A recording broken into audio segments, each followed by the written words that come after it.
Meet Russia's new next-generation interceptor, S-550, that shocked the world. Yo, what up people, this is your boy Mapil. Yes, I. Okay, welcome to my channel.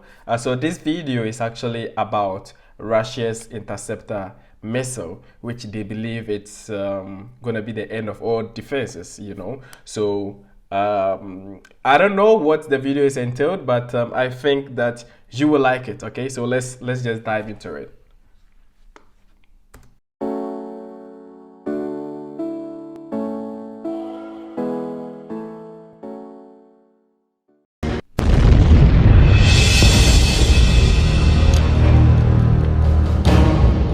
Updates.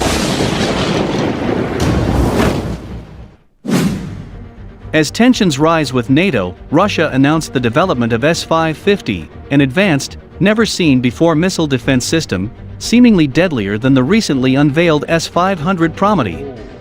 Russia claims new S-550 system will be world's first mobile intercontinental nuclear missile interceptor. While the medium-range S-350 and S-500 missiles were familiar, this was the first mention of a notional S-550 system. The Russian military is preparing to induct the S-500 Promety air defense systems in the 2020s after years of delay. Some experts initially speculated that the S-550 was a shorter-range spin-off of the S-500, just as the S-350 was a medium-range missile complementing longer-range S-300 and S-400 systems.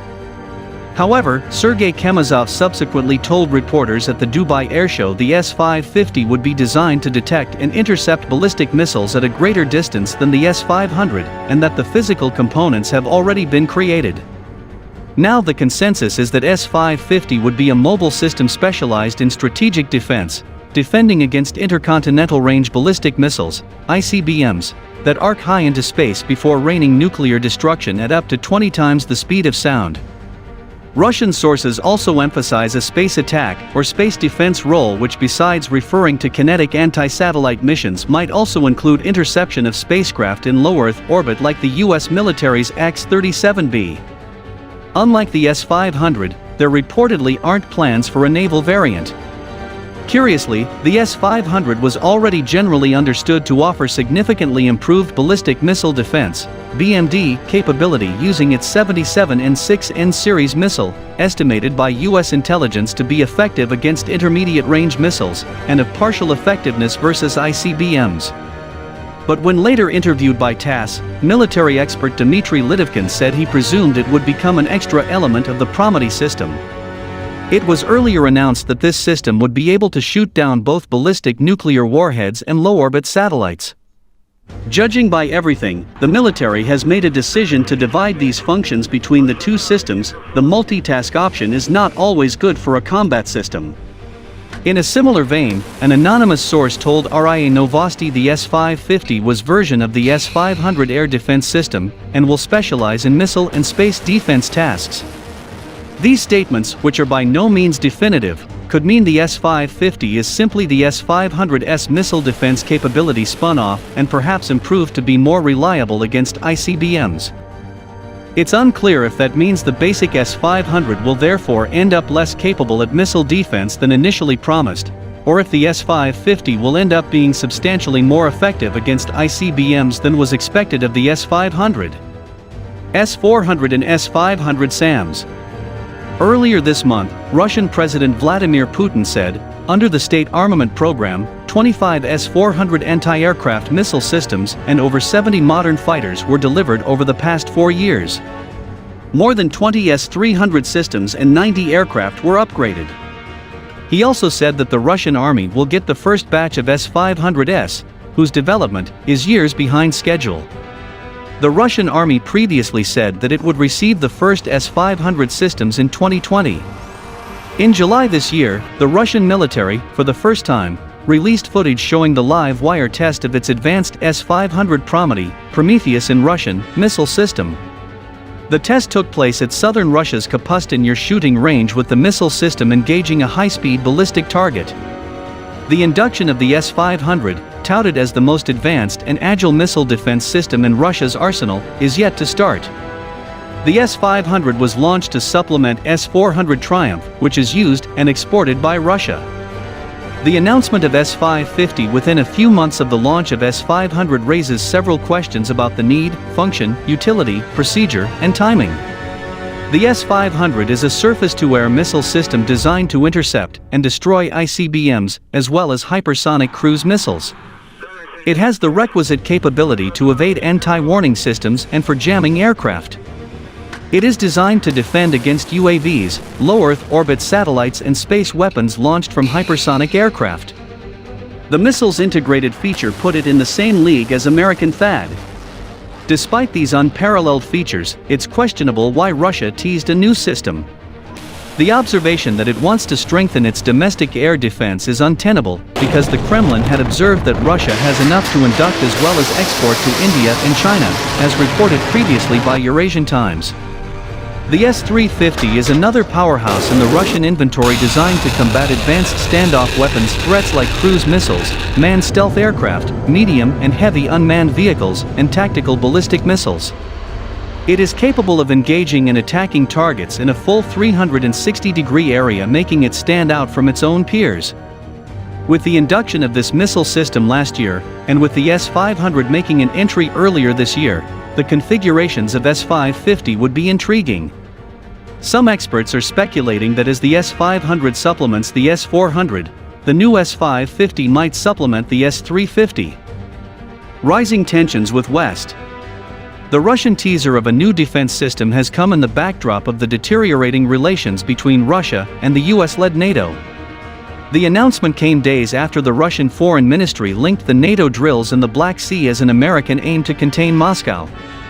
The Russians also proclaimed that they were ready to fight any provocation arising out of NATO's actions, hinting towards the Ukraine membership of the treaty alliance. The Foreign Ministry rebuttal came days after the U.S. Sixth Fleet announced a flagship maritime exercise in the Black Sea that Russia considers its backyard. The relations between the two blocs worsened after Russia's annexation of Crimea and later American allegations on Russia for electoral interference.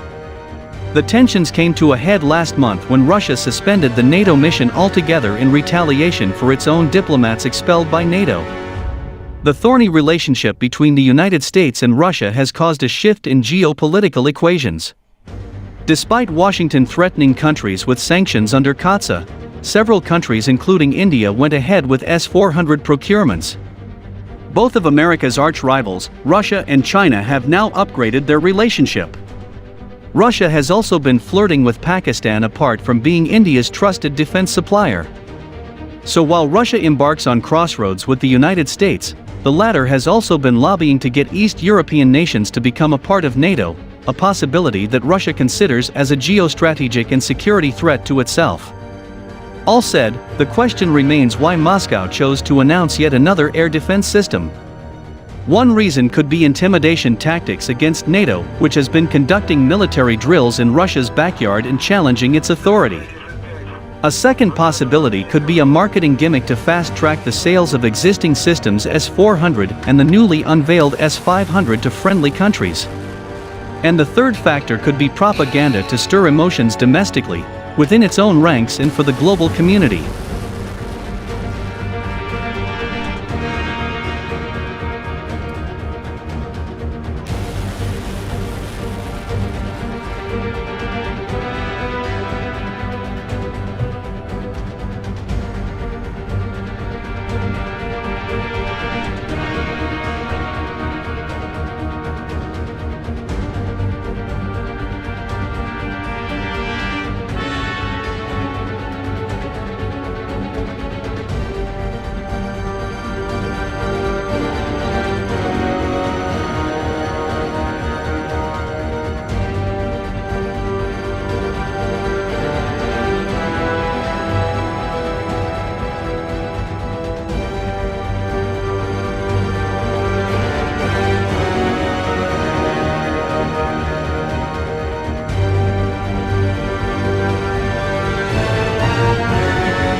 Well, so that's it.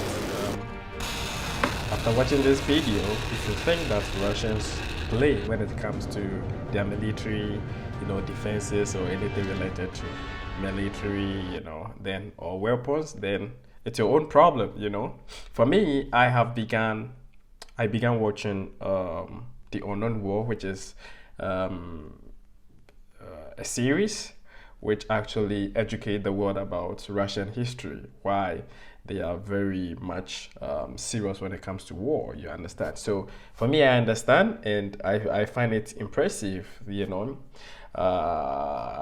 because of the tech advancement, but not the fact that these weapons can be used, on people, you understand? Because